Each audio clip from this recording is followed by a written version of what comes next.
독립투자자문업자 IFA 제도가 시행된 지 2달이 지났지만 하겠다는 사업자가 한 사람도 없는 것으로 드러났습니다. 시중은행들의 점포 통폐합이 가속화되고 있습니다. 점포에 들어가는 비용을 줄이고 디지털 금융 서비스를 강화하기 위해서입니다. 최종구 금융위원장 후보에 대한 인사청문회에서 최 후보자가 내놓은 답변이 부실하다는 지적이 나왔습니다. 내년도 최저임금이 7,530원으로 결정됐습니다. 중소기업과 소상공인들은 타격을 입게 됐다며 울상을 하고 있습니다.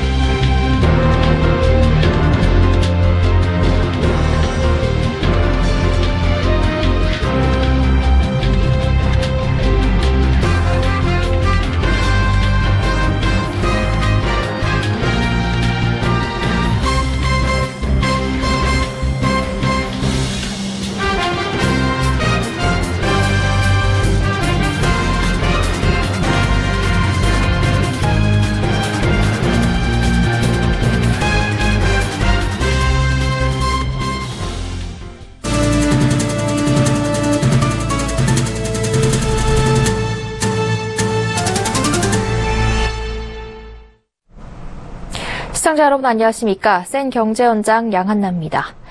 독립투자자문업자 IFA 제도가 시행된 지 2달이 지났지만 1호 IFA 탄생은 고사하고 IFA가 되기 위한 등록 전환 신청도 전혀 없는 것으로 나타났습니다. 수익성이 떨어지고 홍보도 미흡해 IFA가 활성화되기까지는 시간이 필요하다는 분석이 나옵니다. 김성원 기자입니다. 금융당국이 국민자산 증식 프로젝트의 하나로 내놓은 IFA 독립투자자문업자 제도가 2달째 빛을 보지 못하고 있습니다. 지난 5월 12일부터 IFA 제도가 시행됐지만 아직 IFA 신규 등록이나 일반 자문업자의 IFA 전환 건수는 한 건도 없습니다. IFA란 특정 금융사에 소속되지 않고 독립적으로 다양한 금융상품에 대한 투자 자문 서비스를 제공하는 업자를 말합니다. 당국은 금융상품의 불완전 판매를 막고 고액자산가들이 주로 이용하던 자문 서비스를 대중화하겠다는 취지로 제도를 도입하고 자본금 최소 요건도 기존 5억 원에서 1억 원 이상으로 대폭 낮췄지만 시장의 반응은 싸늘하기만 합니다. IFA가 업계에서 관심을 받지 못하는 이유는 낮은 수익성에 있습니다. 일반 투자자문사의 경우 금융사와 연계해 해당 금융사의 상품 범위 내에서 고객에게 자문해주고 고객과 금융사 모두에게서 수수료 수익을 얻지만 IFA는 투자 상품을 판매하는 금융사로부터는 일절 수수료를 받을 수 없습니다. 투자자가 투자 정보를 다양한 경로로 얻을 수 있는 상황에서 돈을 내면서까지 투자 자문을 받으려 하지는 않을 것이기 때문입니다. IFA 이용 시 투자 자문료와 상품 운용 수수료를 모두 내야 하는 투자자들의 부담을 줄이기 위해 금융당국에서는 IFA로 자문을 받은 후 판매사에서 별도의 상담 없이 금융상품을 선택하는 투자자들에게 수수료를 깎아주는 클린 클래스 제도를 도입하고 있습니다. 하지만 홍보 부족으로 IFA를 이용하면 수수료를 이중으로 물어야 하는 것 아니냐는 오해도 나오고 있어 IFA 제도가 효과를 발휘하기 위해서는 시간이 더 필요할 것으로 보입니다. 서울경제TV 김성훈입니다. 은행을 직접 방문하지 않아도 되는 디지털 금융 시대가 대세로 자리 잡을 전망입니다. 시중은행들의 점포 줄이기가 가속화되고 있고 디지털 금융 서비스 강화 움직임도 빨라지고 있습니다. 앵커 리포트입니다. 전체 80%에 달하는 점포를 줄이기로 했다 노조의 반발로 71%의 점포를 없애기로 한 시티은행. 이어 IBK기업은행도 오는 18일까지 서울 지역 3곳을 포함한 전국 9개 점포를 통폐합하기로 했습니다. 업계에 따르면 시중은행들은 그동안 지속적으로 점포를 줄여왔습니다. 비용을 절감하는 동시에 인터넷 모바일 뱅킹 등 디지털 금융 서비스를 강화하기 위해서입니다.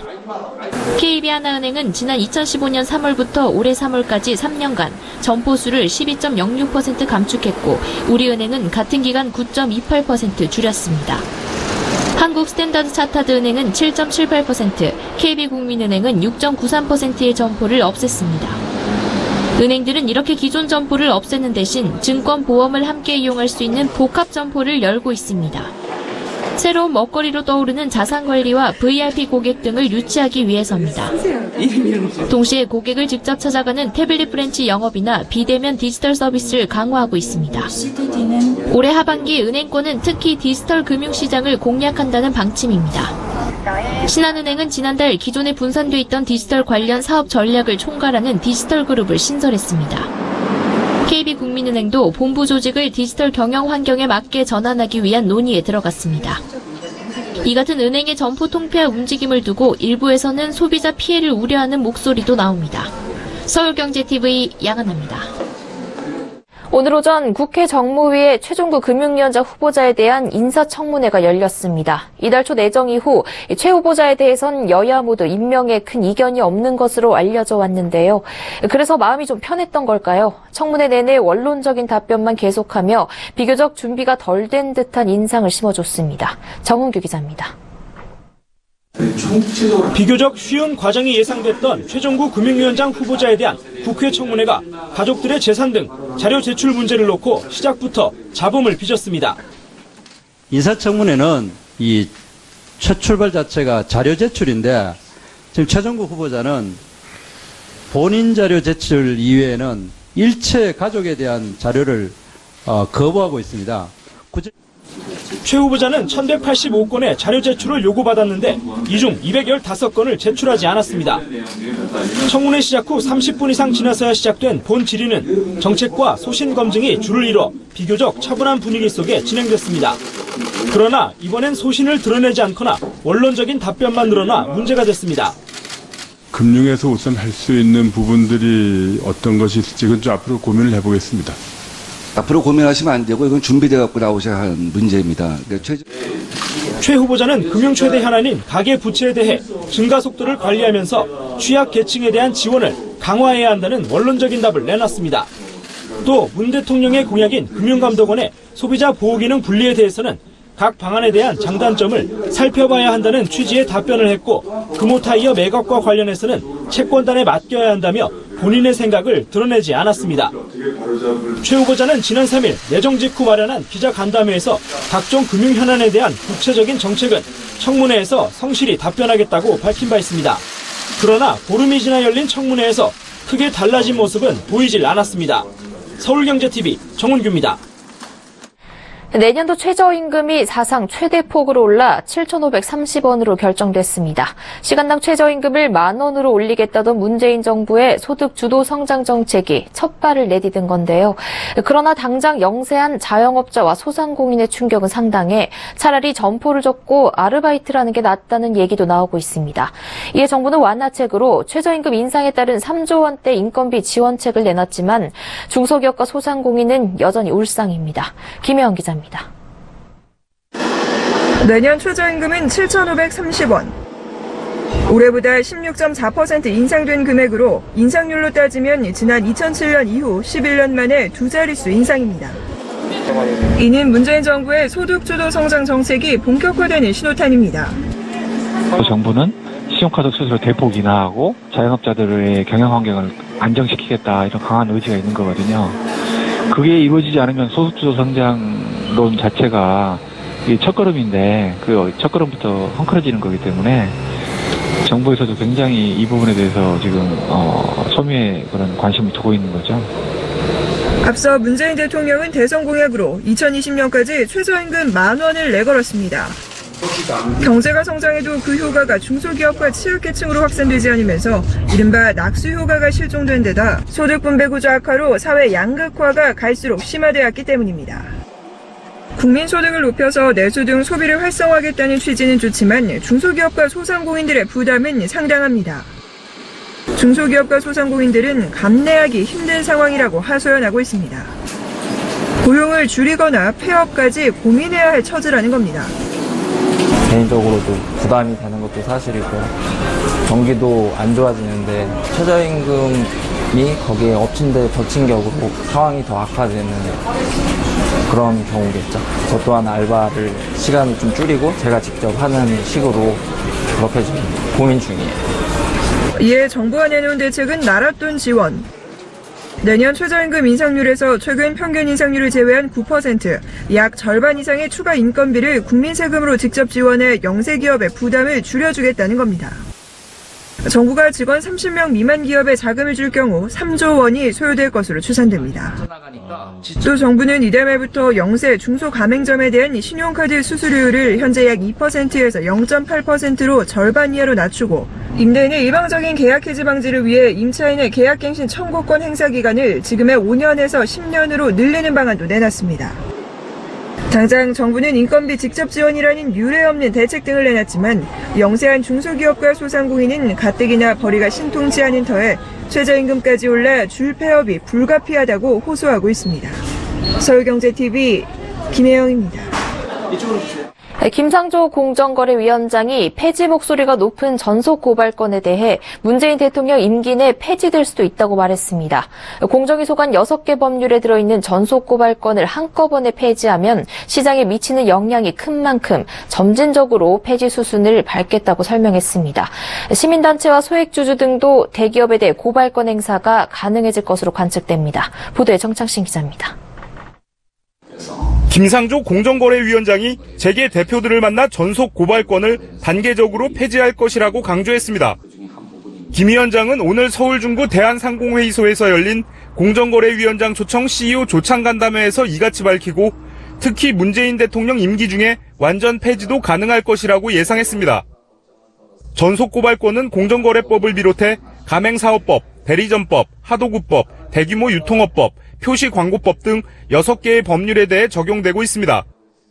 실제로 독점 규제 및 공정거래에 관한 법률 제71조에 따르면 공정거래가 관련된 사건은 공정위에 고발이 있어야만 검찰이 공소를 제기할 수 있다고 명시돼 있습니다. 법제도를 만들고 집행하는 어떤 시스템을 좀 다시 생각해 봐야 되겠다라는 어떤 고민을 하면서 내세운 게 이 법 집행 체계의 개선입니다. 단적인 예를 든다면 전속 고발권 폐지 문제입니다. 그동안 시민사회단체를 중심으로 전속 고발권을 폐지하자는 주장이 꾸준히 제기돼 왔습니다. 공정위 고발이 없이도 시민단체와 소액주주 등 누구나 대기업의 불법 행위에 대해 고발할 수 있도록 하자는 겁니다. 하지만 기업 입장에선 고소 고발 남발로 기업 경영에 어려움을 겪을 수도 있을 것으로 내다보고 있습니다. 김 위원장은 전속 고발권 폐지 목소리가 높은 데는 공정위가 제대로 된 행정규율을 수행하지 못했기 때문이라면서 공정위가 할 수 있는 일이 있었음에도 못했다고 반성했습니다. 공정위는 여러 전문가가 참여한 태스크포스를 만들어 우리 법제도 전체를 들여다보면서 합리적 개선을 위해 노력한다는 계획입니다. 서울경제TV 정창신입니다.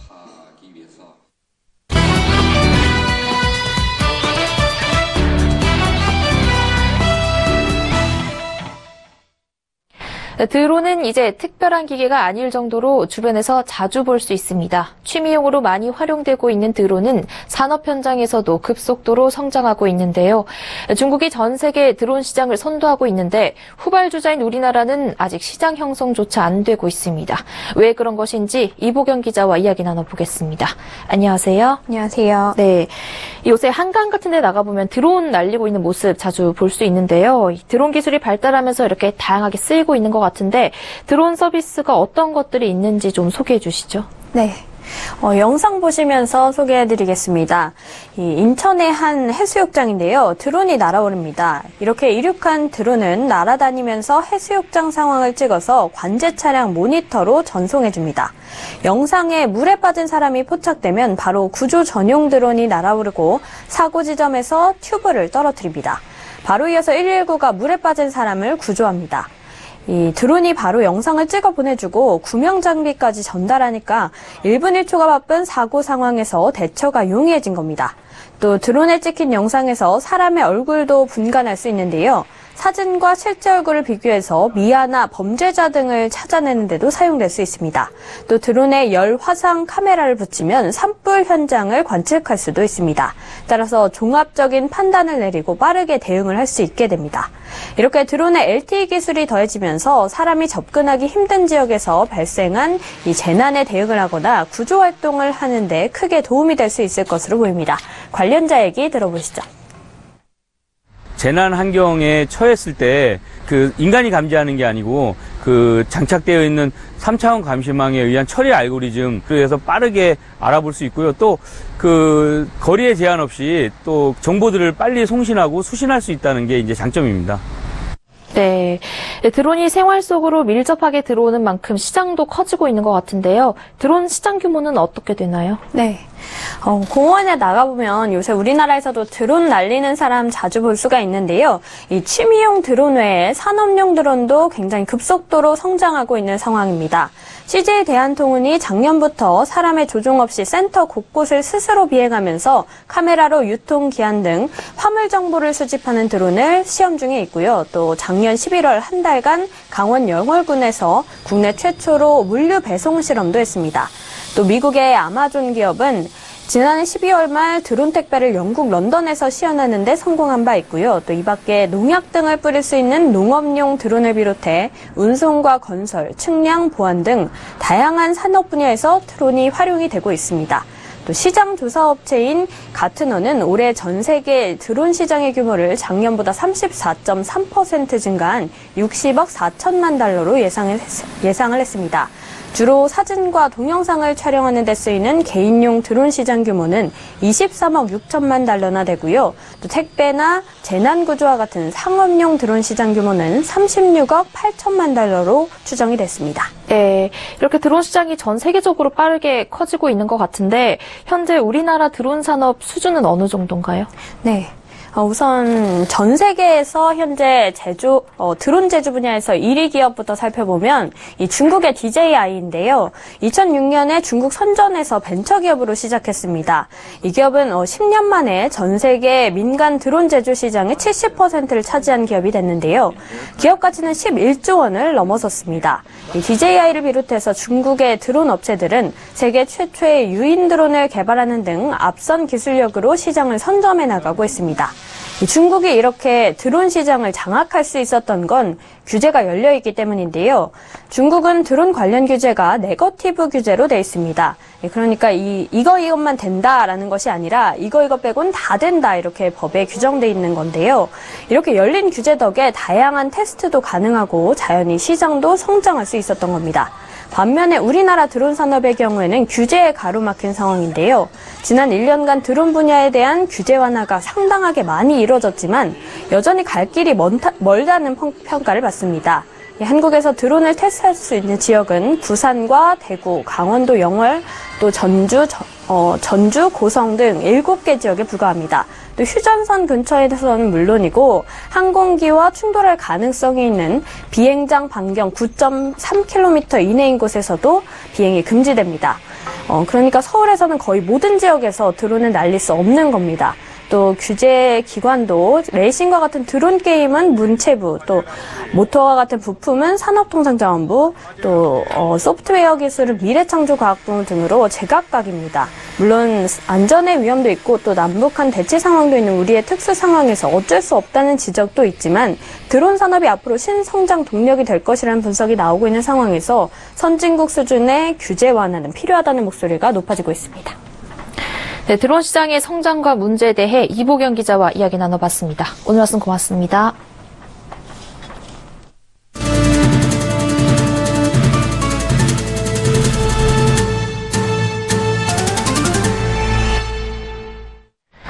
새 정부가 들어선 이후 손해보험사들의 자동차 보험료 인하가 줄을 잇고 있습니다. 동부화재는 다음 달 16일부터 자가용 차량에 대해 보험료를 1% 인하한다고 밝혔습니다. 지난 6월 가장 먼저 자동차 보험료를 낮춘 메리츠화재와 다음 달 인하 계획을 밝힌 하나손해보험에 이어 세 번째입니다. 자동차 보험료 인하 행렬의 표면적 이유는 손보사들의 손해율 개선입니다. 손보사들의 만년 적자 사업인 자동차 보험에서 지난 1분기 흑자가 날 정도로 손해율이 개선돼 인하 여력이 생겼다는 설명입니다. 그러나 최근 손보사들의 자동차 보험료 인하를 두고 새 정부 눈치 보기에 들어갔다는 해석도 나옵니다. 문재인 대통령의 대선 공약에 자동차 보험료 인하는 명시되지 않았지만 국민 생활비 절감 대책 중 하나로 보험료 인하 압박이 커지고 있습니다. 자동차 보험은 아직 연 단위로 흑자를 기록한 적이 없는데도 보험사들이 빠른 인하에 나서는 건 이 같은 부담이 작용했다는 분석입니다. 중국이 소비와 수출 호조에 힘입어 2분기에도 예상으로 또는 경제 성장세를 이어갔습니다. 중국 국가통계국은 중국의 2분기 국내 총생산이 전년 동기보다 6.9% 늘었다고 발표했습니다. 이는 블룸버그가 집계한 시장 예상치를 웃도는 겁니다. 이로써 중국 경제는 1분기 전년보다 6.9% 상승한 데 이어 2분기에도 동일한 상승폭을 이어갔습니다. 2분기 경제는 전분기 대비 1.7% 성장했습니다. 이에 따라 상반기 중 중국의 GDP 규모는 38조 1,490억 위안으로 전년 상반기보다 6.9% 증가했습니다. 10대 그룹 상장사들이 작년 영업이익의 2.2%를 기부했습니다. 재벌닷컴에 따르면 10대 그룹 상장사 영업이익에서 기부금이 차지하는 비율은 2015년 2.3%에서 작년 2.2%로 오히려 0.1%포인트 낮아졌습니다. 10대 그룹 상장사의 지난해 기부금은 9,632억 원으로 전년보다 오히려 1.7% 감소했습니다. 반면 이들의 지난해 별도 기준 재무제표상 영업이익은 44조 5,098억 원으로 1년 전보다 4% 증가했습니다. 그룹별로 삼성과 현대차, 롯데, 포스코, GS 등 그룹 상장사들이 지난해 기부금을 줄였습니다. 은행권 주택담보대출금리 기준 역할을 하는 코픽스 금리가 소폭 상승했습니다. 전국은행연합회에 따르면 올 6월 신규 취급액 기준 코픽스는 1.48%로 전달보다 0.01%포인트 올랐습니다. 신규 취급액 기준 코픽스는 올해 4월 1.46%에서 5월 1.47%로 오른 데 이어 2개월 연속 상승세를 이어갔습니다. 은행채를 비롯한 시장금리가 오른 영향 때문입니다. 이에 따라 신규 취급액 기준 코픽스를 기준으로 삼는 변동금리부 주택담보대출 금리도 올라갈 가능성이 높아졌습니다. SK텔레콤과 SM엔터테인먼트가 미래 콘텐츠 사업을 위해 손을 잡았습니다. SK텔레콤은 음향기기 계열사 아이리버와 SM엔터테인먼트의 콘텐츠 제작사 SMCNC에 각각 250억 원과 650억 원을 유상 증자하고 SM엔터테인먼트는 계열사와 함께 아이리버와 SMCNC에 각각 400억 원과 73억 원의 유상 증자를 결정했습니다. 사상 최초로 2,430선을 넘어선 코스피가 2,425로 마감하면서 종가 기준 최고 기록을 하루 만에 또 경신했습니다. 한국수력원자력이사회가 신고리 원전 5, 6호기 건설 일시 중단을 결정하면서 공론화 기간 3개월 동안 현장을 유지 관리하기 위한 작업이 오늘부터 본격화됐습니다. 검찰이 한국항공우주산업에서 차장급으로 일했던 A씨의 200억 원대 횡령 및 배임 혐의를 포착하고 수사 중인 것으로 알려졌습니다.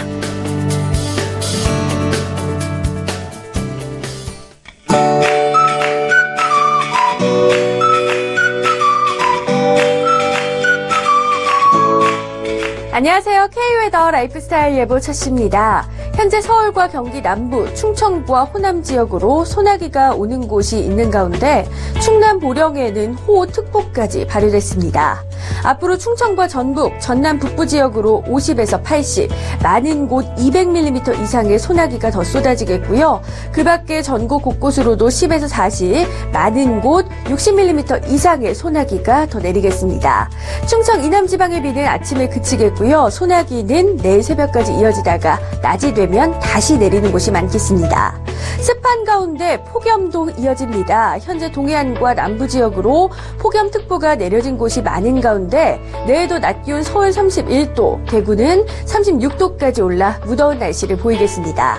한편 내일은 북태평양 고기압 가장자리에 들겠지만 전국의 대기율은 원활하고 국내에서 발생한 대기 오염물질의 양이 많지 않아 미세먼지 농도는 전국이 보통 단계로 걱정 없겠습니다.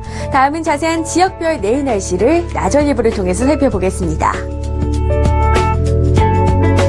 서울 경기는 새벽까지 소나기가, 낮이 되면 다시 소나기가 오는 지역이 많겠고 충청은 아침까지 비가 오겠습니다. 한낮에 서울 31도로 오늘보다 높겠습니다. 동해안 지방은 비 소식 없고요. 낮 기온 강릉 35도까지 오르겠습니다. 호남의 비는 아침에 그치겠고 낮부터는 소나기가 오는 곳이 많겠습니다. 낮 기온 대구가 36도로 폭염 경보 수준인 35도로 웃돌겠고 광주는 32도가 예상됩니다. 서해상으로도 비가 온 뒤 개겠습니다. 모레 수요일에도 전국 곳곳에 소나기가 내리겠고 목요일부터는 장마 전선이 다시 북상하면서 중부지방에 금요일까지 비가 올 전망입니다. 날씨였습니다. 센 경제 현장 여기까지입니다. 시청해주신 여러분 고맙습니다.